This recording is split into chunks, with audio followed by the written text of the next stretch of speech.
नमस्कार। प्रादेशिक समाचार के साथ मैं पूनम करकेट्टा। पहले मुख्य समाचार। प्रधानमंत्री नरेंद्र मोदी ने दोहा में कतर के आमिर शेख तमीम बिन हमद अल थानी के साथ अर्थव्यवस्थाओं को बढ़ावा देने और आर्थिक क्षेत्रों में मजबूती पर की चर्चा। स्वदेश के लिए हुए रवाना। राज्य मंत्रिमंडल का विस्तार कल। नए मंत्री पद और गोपनीयता लेंगे शपथ। मुख्यमंत्री चंपई सोरेन ने कहा, विस्तार को लेकर गठबंधन दलों में कोई मतभेद नहीं। केंद्रीय सूचना और प्रसारण मंत्री अनुराग सिंह ठाकुर ने 28वें अंतर्राष्ट्रीय सम्मेलन बीएसई एक्सपो में कहा, आकाशवाणी और दूरदर्शन ने देश भर में लाखों लोगों को सूचित, शिक्षित और मनोरंजन करने में निभाई अहम भूमिका। और पूर्व मुख्यमंत्री हेमंत सोरेन की 13 दिनों की रिमांड अवधि खत्म होने पर वे आज पीएमएलए कोर्ट में किए गए पेश। न्यायिक हिरासत में 22 फरवरी तक के लिए भेजे गए बिरसा मुंडा केंद्रीय कारागार। और अब समाचार विस्तार से।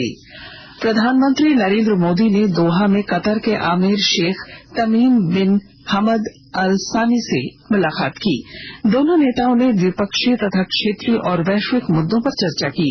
कल प्रधानमंत्री मोदी ने कतर के प्रधानमंत्री से दोहा में मुलाकात की थी और दोनों देशों के संबंध मजबूत करने पर चर्चा की। श्री मोदी ने एक सोशल मीडिया पोस्ट में कहा कि उन्होंने भारत कतर मित्रता को बढ़ावा देने के तरीकों पर मुख्य रूप से चर्चा की। विदेश मंत्रालय के प्रवक्ता रणधीर जायसवाल ने कहा कि दोनों नेताओं ने अन्य विषयों के अलावा व्यापार और निवेश, ऊर्जा तथा वित्त जैसे क्षेत्रों में द्विपक्षीय सहयोग बढ़ाने पर बातचीत की।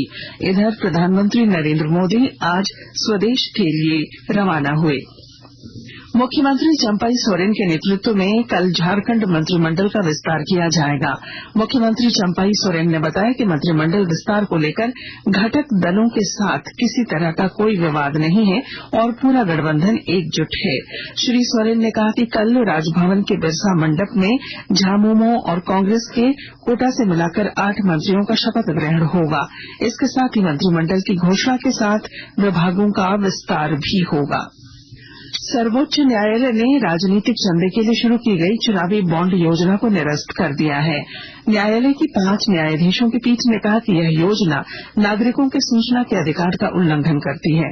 न्यायालय ने भारतीय स्टेट बैंक से कहा कि वह चुनावी बॉन्ड जारी करना तत्काल बंद कर दे और राजनीतिक दलों को अब तक मिले चंदे की जानकारी निर्वाचन आयोग को मुहैया कराए। सर्वोच्च न्यायालय ने कहा कि कालेधन पर रोक लगाने और दान देने वालों की जानकारी गोपनीय रखने के नाम पर इस योजना का बचाव नहीं किया जा सकता।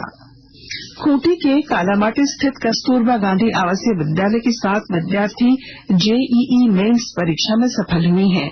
इनमें कुछ ऐसी बच्चियां हैं जिनके माता पिता नहीं हैं, कुछ के परिजन मजदूर हैं तो कुछ के माता पिता खेती किसानी कर गुजर बसर करते हैं।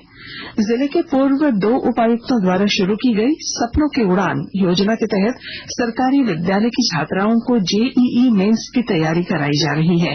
अब सफल विद्यार्थी जेईई एडवांस की तैयारी में जुट गई हैं।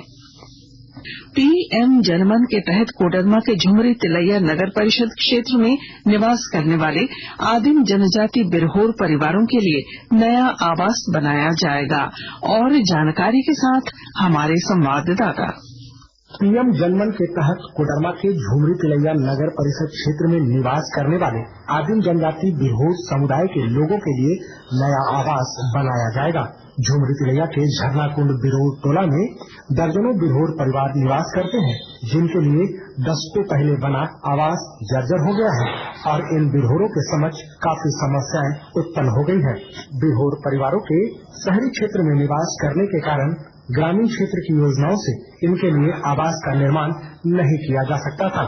ऐसे में अब पीएम जनमन के तहत इन बिरहोर परिवारों के लिए नया आवास बनाया जाएगा। गजेंद्र बिहारी सिन्हा, आकाशवाणी समाचार, कोडरमा।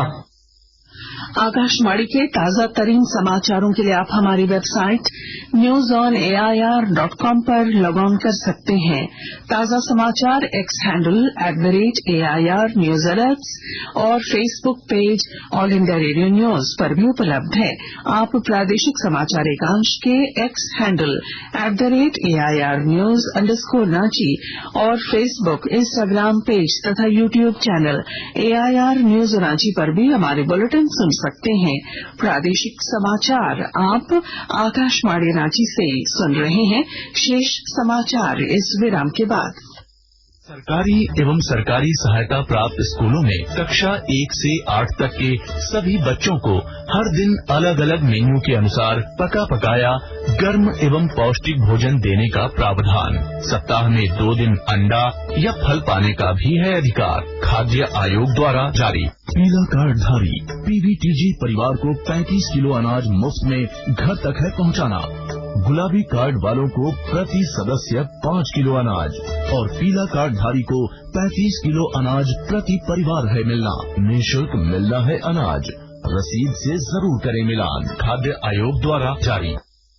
प्रादेशिक समाचार में आपका फिर स्वागत है। केंद्रीय सूचना और प्रसारण मंत्री अनुराग सिंह ठाकुर ने आज नई दिल्ली में ब्रॉडकास्ट इंजीनियरिंग सोसाइटी इंडिया द्वारा ब्रॉडकास्ट और मीडिया टेक्नोलॉजी पर आयोजित 28वें अंतर्राष्ट्रीय सम्मेलन और प्रदर्शनी में बीएससी एक्सपो 2024 का उद्घाटन किया। इस अवसर पर श्री ठाकुर ने कहा कि दूरदर्शन और आकाशवाणी ने देश भर में लाखों लोगों को सूचित करने, शिक्षित करने और मनोरंजन प्रदान करने में महत्वपूर्ण भूमिका निभाई है। जमीन घोटाले से जुड़े मनी लॉन्ड्रिंग मामले में रिमांड अवधि के खत्म होने पर पूर्व मुख्यमंत्री हेमंत सोरेन को आज पीएमएलए की विशेष अदालत में पेश किया गया। ईडी के अधिकारियों ने आज उन्हें ईडी कोर्ट में पेश किया, जिसके बाद उन्हें न्यायिक हिरासत में बिरसा मुंडा सेंट्रल जेल होटवार भेज दिया गया। महाधिवक्ता राजीव रंजन ने बताया कि रिमांड अवधि खत्म होने के बाद हेमंत सोरेन को न्यायिक हिरासत में 22 फरवरी तक के लिए बिरसा मुंडा केंद्रीय कारागार भेजा गया है। अब उनकी पेशी वीडियो कॉन्फ्रेंसिंग के जरिए होगी। केंद्रीय शिक्षा राज्य मंत्री अन्नपूर्णा देवी को पश्चिम बंगाल के उत्तर 24 परगना में संदेश खाली हिंसा मामले की उच्च स्तरीय जांच कमेटी में मंत्री संयोजक बनाया गया है। मंत्री अन्नपूर्णा देवी ने घटना को दुखद बताते हुए कहा कि बंगाल में महिलाओं पर अत्याचार बढ़ रहे हैं। पीड़ित परिवारों से मिलकर उनकी वस्तु स्थिति का जायजा लिया जाएगा। साथ ही इसकी रिपोर्ट जल्द ही राष्ट्रीय अध्यक्ष को सौंपी जाएगी।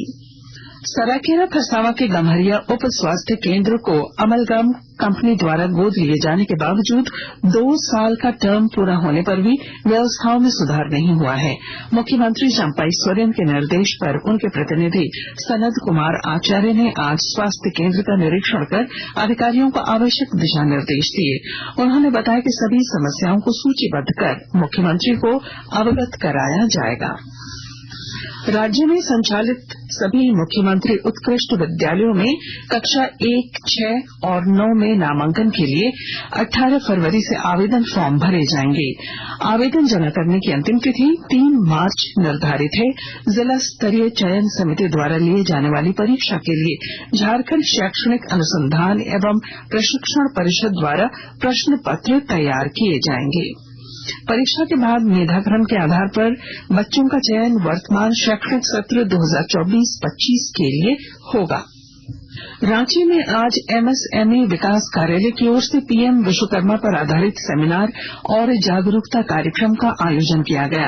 रांची के विधायक सीपी सिंह ने कहा कि प्रधानमंत्री नरेंद्र मोदी के नेतृत्व में केंद्र सरकार समाज के हर वर्ग के उत्थान के लिए काम कर रही है। उन्होंने कहा कि बढ़ई, लोहार, सोनार और मछली पकड़ने के लिए जाल बनाने वाले सहित 18 किस्म के कारीगरों के लिए प्रधानमंत्री ने पीएम विश्वकर्मा योजना की शुरुआत की है। और अब बुलेटिन के आखिर में मुख्य समाचार एक बार फिर। प्रधानमंत्री नरेंद्र मोदी ने दोहा में कतर के आमिर शेख तमीम बिन हमद अल थानी के साथ अर्थव्यवस्थाओं को बढ़ावा देने और आर्थिक क्षेत्रों में मजबूती पर की चर्चा। स्वदेश के लिए रवाना। राज्य मंत्रिमंडल का विस्तार कल। नए मंत्री पद और गोपनीयता की शपथ लेंगे। मुख्यमंत्री चंपाई सोरेन ने कहा, विस्तार को लेकर गठबंधन दलों में कोई मतभेद नहीं। केंद्रीय सूचना और प्रसारण मंत्री अनुराग सिंह ठाकुर ने 28वें अंतर्राष्ट्रीय सम्मेलन बीएससी एक्सपो में कहा, आकाशवाणी और दूरदर्शन ने देश भर में लाखों लोगों को सूचित, शिक्षित और मनोरंजन करने में अहम भूमिका निभाई। और पूर्व मुख्यमंत्री हेमंत सोरेन की 13 दिनों की रिमांड अवधि खत्म होने पर वे आज पीएमएलए कोर्ट में किए गए पेश। न्यायिक हिरासत में 23 फरवरी तक के लिए भेजे गए बिरसा मुंडा केंद्रीय कारागार। और इसके साथ ही आकाशवाणी रांची से प्रादेशिक समाचार का ये बुलेटिन समाप्त हुआ। नमस्कार।